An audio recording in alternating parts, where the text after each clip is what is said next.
Hi friends, ఇలా వంకాయ fry చేసుకుందాము. ఉల్లిపాయలు వేసుకుందాం, కరివేపాకు వేసుకుందాం, ఉల్లిపాయ పేస్ట్ వేసుకుందాం, వంకాయలు వేసుకుందాము. మంచిగా ఇవన్నీ కలుపుకుందాం. సాల్ట్ వేసుకుందాం, పసుపు వేసుకుందాం. మంచిగా ఉప్పు పసుపు అన్ని ముక్కలు పెట్టేటట్టు ఇలా మంచిగా కలుపుకోవాలి. సన్నం మీడియం ఫ్లేమ్లో వేసుకున్నాము. ఫ్రెండ్స్, వంకాయ మగ్గిపోయింది.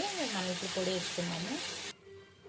ఫ్రెండ్స్, ఈ పొడి ఇది అవిసె గింజలు, నువ్వులు, పల్లీలు, ఎండుమిర్చి, ఎల్లిపాయలు వేసి దంచిన పొడి ఇది వేసుకుందాము. ఈ పొడి చాలా టేస్ట్ ఉంటుంది, కమ్మగా ఉంటుంది ఫ్రెండ్స్. నాన్ వెజ్ కూడా పనికిరాదు, అంత కమ్మగా ఉంటుంది. కొత్తిమీర చల్లుకుందాము.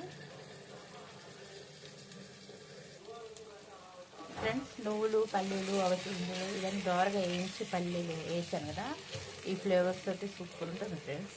ఒకసారి ట్రై చేయండి. Okay friends, bye.